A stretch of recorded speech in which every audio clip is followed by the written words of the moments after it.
თეატრალურ უნივერსიტეტში დღეს პროტესტის მე-13 დღეა და სწორედ დღევანდელ დღეს დაემატა ორ მთავარ მოთხოვნას, ახალ არჩევნებს და პოლიტიკური პატიმრების გათავისუფლებას.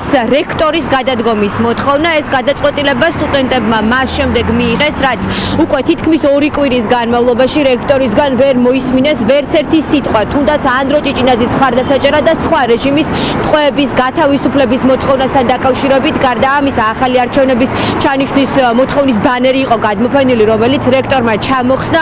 ახლა ვხედავთ, რომ თეატრალური უნივერსიტეტი მთლიანად არის გადავსებული სასტიკად ნაცემი ადამიანების ფოტოებით, საქართველოს და ევროკავშირის დროშებით და უკვე მე-13 დღეა რამდენიმე სტუდენტი ღამეს ათენებს სწორედ უნივერსიტეტში.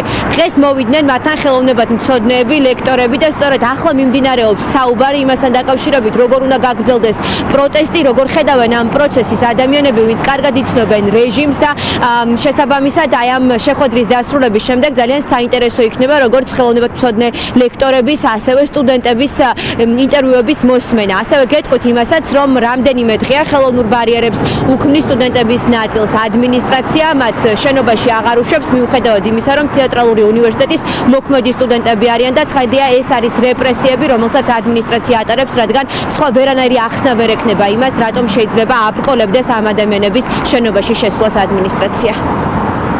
ჩვენი პროტესტი დღითი დღე უფრო მასშტაბური ხდება და არ შეჩერდება. გვაქვს მხარი მოთხოვნა, გადადგეს უნივერსიტეტის რექტორი.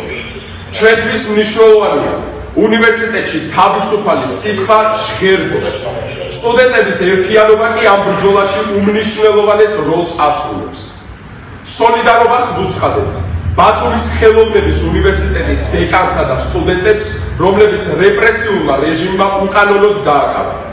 ასევე სოლიდარობას ვუცხადებთ ბათუმის სახელმწიფო თეატრის გაფიცულ რეჟისორებსა და მსახიობებს.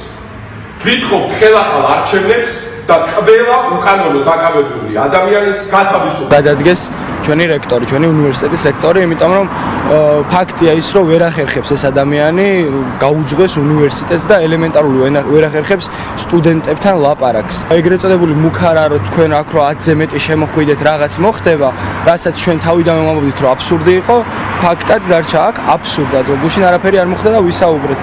რაც შეეხება მოთხოვნას, უცვლელი რჩება ის, რომ გაანთავისუფლოს უკანონოდ დაკავებული ადამიანები და ახალი არჩევნები ჩატარდეს აუცილებლად. და მესამე რაც არის, ამ შემთხვევაში ეხა განიხილავენ შიგნით ლექტორებთან ერთად ბავშვები, წესით მეც შიგნით უნდა ვიყო, მაგრამ რასაც გეუბნებით არ მიშვებენ. რო ვკითხოთ ეხა რომ მივიდეთ და ვკითხოთ რატო არ უშვებენ, რატო არ უშვებთ, თქო პასუხი არ აქვს ამაზე. ახალგაზრდების უწყვეტი პროტესტი გრძელდება მე-13 დღეა თეატრალურ უნივერსიტეტში. ახალგაზრდები არიან შეკრებილი, ყოველ ღამეს აქ ათენებენ და უკვე 3 მოთხოვნა აქვთ: ახალი არჩევნები, პოლიტიკური ტყვეების გათავისუფლება დაუყოვნებლივ და რექტორის გადადგომა, რომელიც რეჟიმის მხარდამჭერი აღმოჩნდა და ახალგაზრდების გვერდით არ დგას.